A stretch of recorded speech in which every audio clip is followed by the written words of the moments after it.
जो मुरली मनोहर हर नंद लाला भजो मुरली मनोहर नंद लाला भज गिरिधर गोविंद गोपाला भज गिरिधर गोविंद गोपाला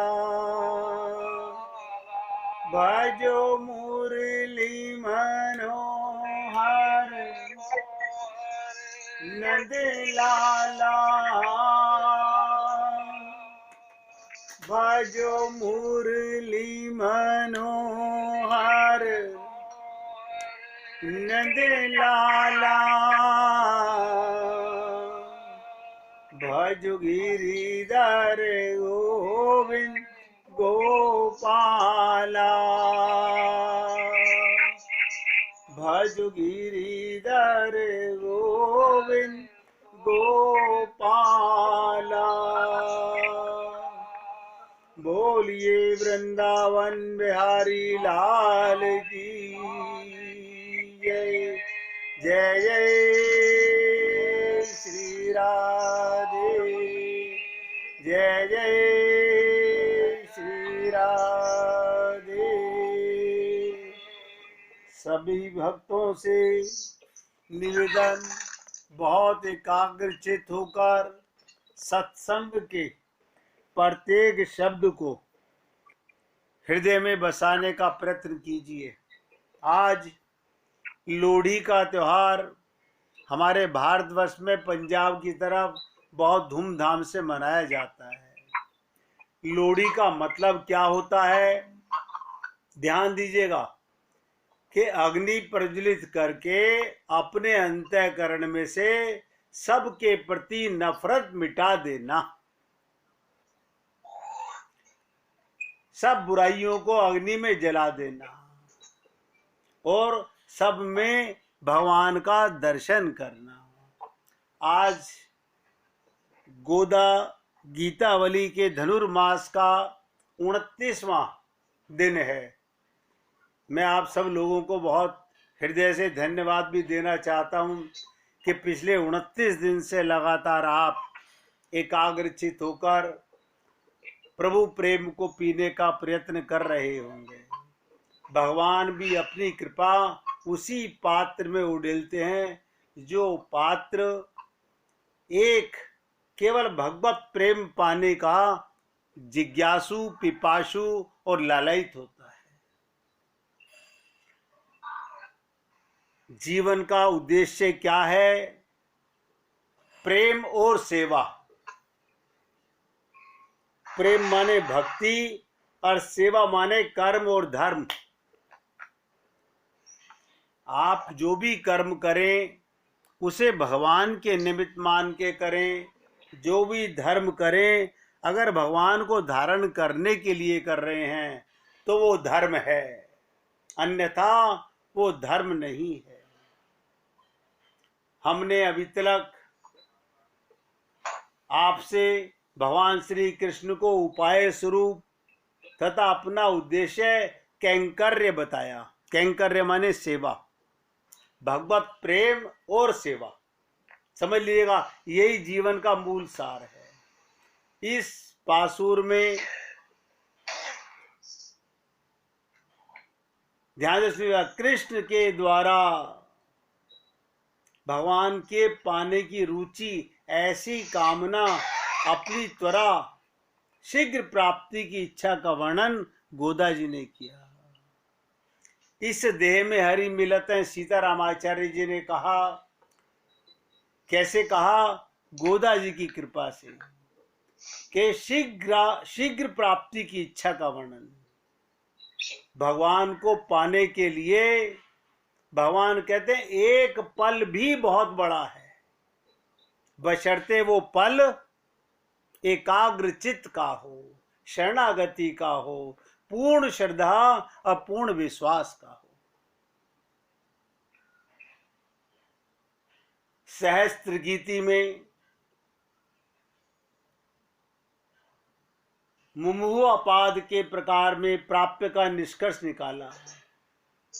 क्या कहा? श्री कृष्ण के दास्य विषय का परमार्थ रूप से अनुभव करके उस दास्यार्थ की स्थापना तथा उसकी रक्षा के लिए मुहापद के द्वार प्रकार में इस गाथा का प्रयोजन किया गया।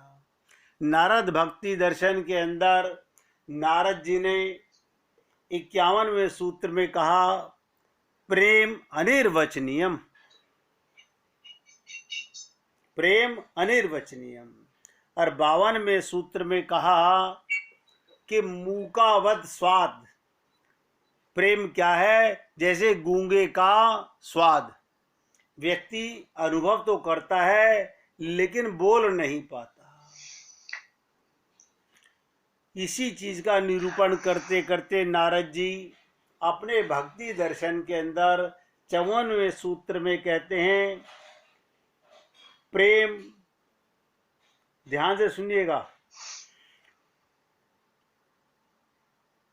गुण रहितम कामना रहितम।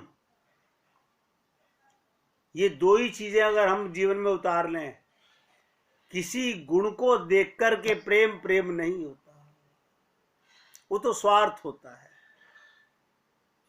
और कामना रहितम, कुछ पाने के लिए प्रेम किया जाए वो भी प्रेम नहीं होता।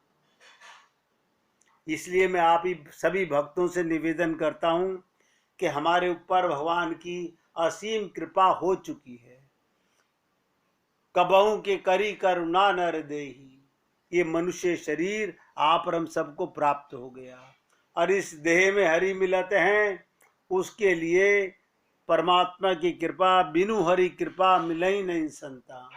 सत्संग भी हम लोगों को जो रोज मिल रहा है, ये भी ठाकुर जी की असीम कृपा है। अब तो केवल प्रेम पिपाशा, जिस दिन आपके हृदय में प्रेम की प्यास, बस एक ही चीज है, प्रेम की प्यास, जिसके बिना रहा ना जाए। अगर ऐसी प्यास लग जाए तो भगवान एक पल भी अपने जीव के कल्याण के बिना नहीं रहते। गोदा देवी भगवान श्री कृष्ण से इस 29वें पासुर में कहती हैं कि हे श्याम सुंदर, ब्रह्म मुहूर्त में उठकर अपने हित का चिंतन करें। इस युक्ति से प्रेरित होकर हम छोटी छोटी कन्याएं, देखिएगा आप और हम लोग बाल भाव में अगर आ जाएं तो भक्ति बहुत सरल है।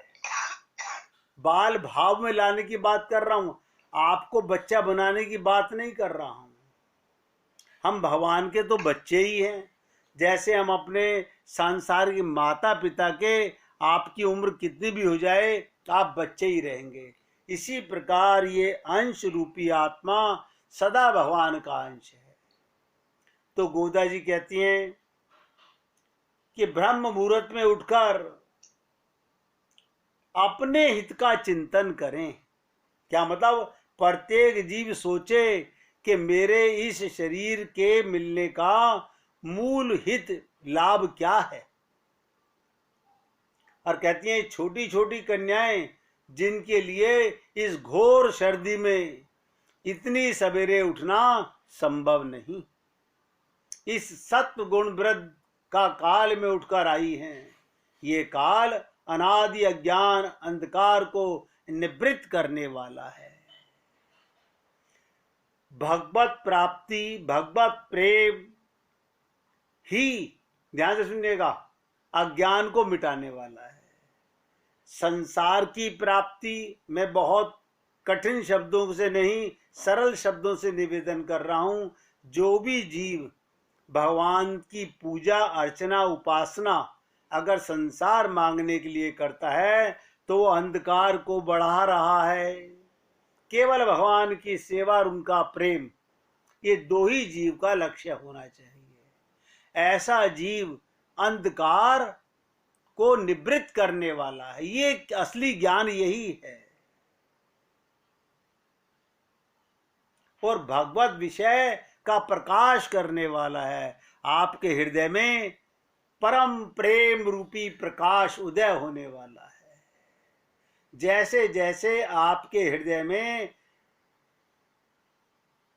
इस असत्य असार संसार से मन हटने लगेगा, आपके मन में वो सूर्य सम, अनंत कोटि सूर्य सम प्रकाश पर प्रेम भगवान का साक्षात्कार होने लगेगा। तो यहां पर कहते हैं कि नारायण को देख लिया तो दिन को देख लिया, प्रकाश आ गया। आपके हृदय में भगवान का प्रेम आवे तो समझ लीजिए प्रकाश आ रहा है। प्रेम ही प्रकाश है। भक्तों का ध्यान कीजिए, संतों का ध्यान कीजिए, भगवान का ध्यान कीजिए। मैंने आपसे बहुत बार निवेदन किया, भैया किसी के यहां से आवाज आ रही है खटखट की, थोड़ा सा ध्यान दीजिए, एकाग्रचित होकर सुनिएगा।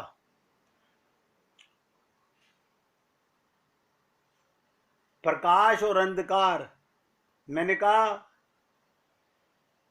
आपके जागते ही हृदय में भगवत प्राप्ति जागी, भगवान का प्रेम जागा तो प्रकाश आया।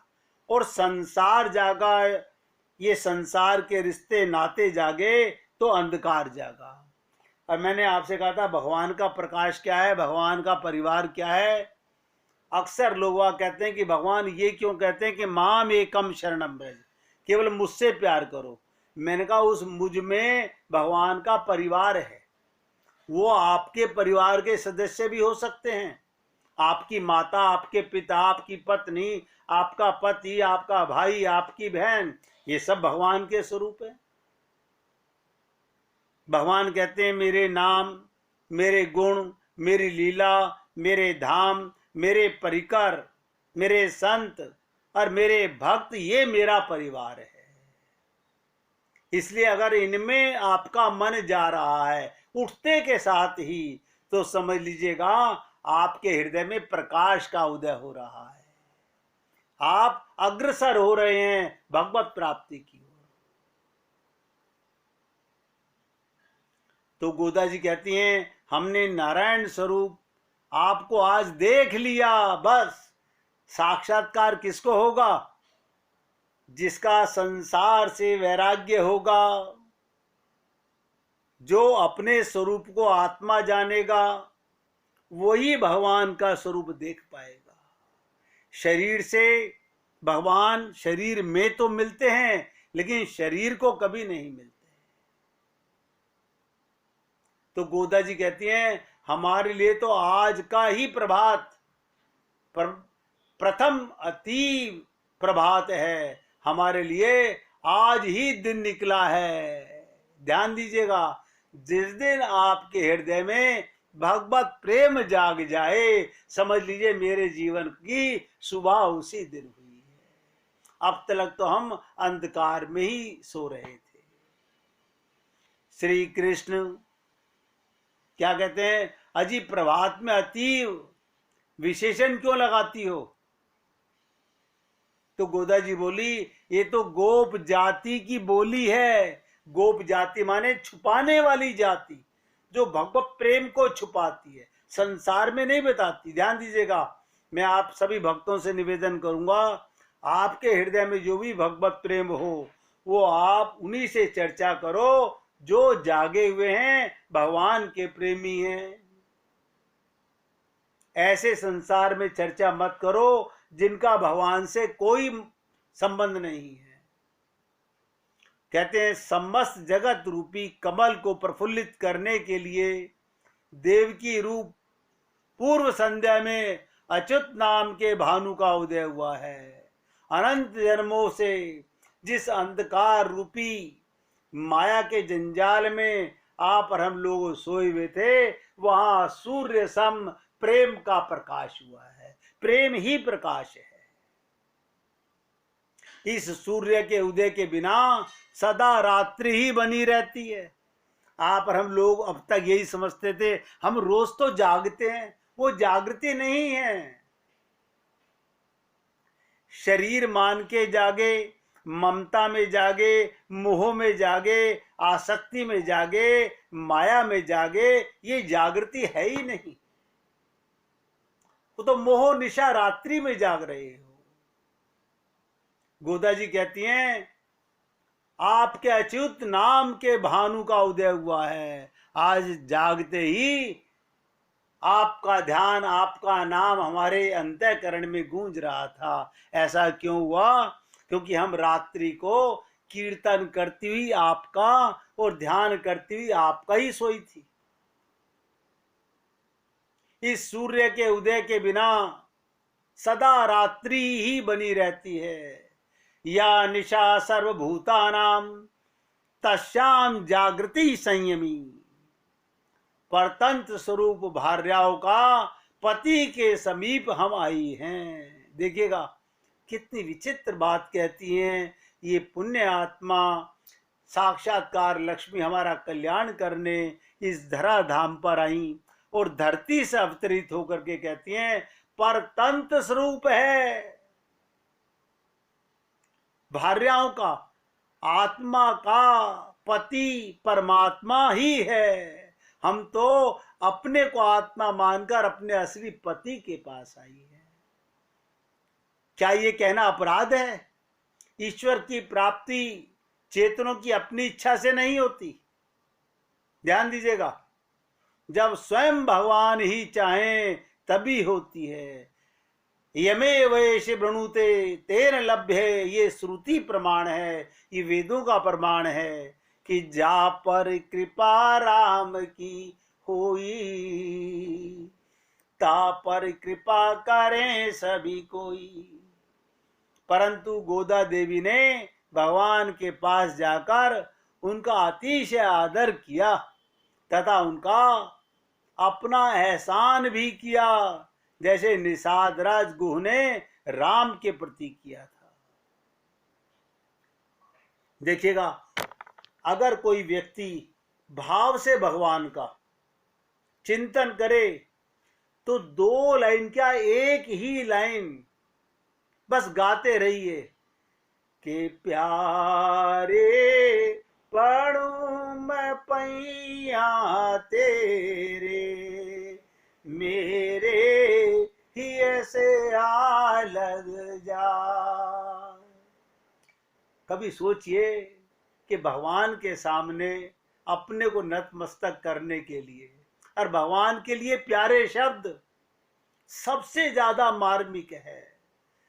जब ये आत्मा से जीव पुकारता है कि प्यारे पढ़ूं मैं पैया तेरे, मेरे हिये से आ लग जा, भगवान रहा नहीं पाते, भगवान से बर्दाश्त नहीं होता, भगवान एक सेकंड नहीं रुक पाते। पर इतनी सी बात आप सोचिएगा, अगर हमारे मन में ये आ जाए, जो भक्त लोग होते हैं वो भगवान की विचित्र विचित्र झांकी देखते रहते हैं और संत मंडली में, भक्तों की मंडली में उसको भजन के रूप में बड़े प्यार से गाते हैं। जैसे इसी मास के अंदर बसंत पंचमी का आगमन होता है। ध्यान से सुनिएगा, इसी मास में बसंत पंचमी का आगमन होता है जो 26 तारीख की है इस बार। अब भक्त लोग भगवान को रिझाने के लिए अपने अपने हृदय के भाव गाते हैं कि झांकी बनी बसंती रंग की, मेरे वेंकटवर की ना, झांकी बनी बसंती रंग की, मेरे वेंकटवर की ना।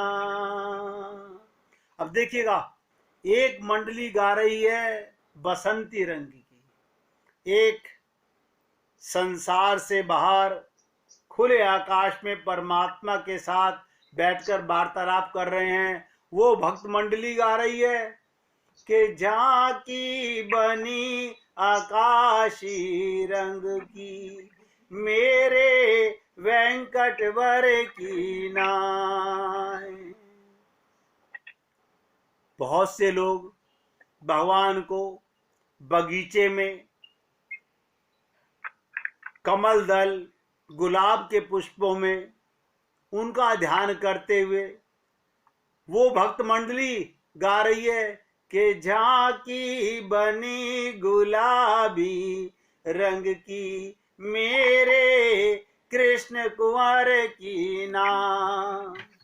आपने देखा होगा कि सारी मंडलियां भगवान के साथ अपना संबंध जोड़कर भगवान भगवत प्राप्ति के लिए एक ही सुर में एकाग्रचित होकर, लेकिन मैं कहता हूं जब भी गाओ अपने हृदय से गाओ, मुख से मत।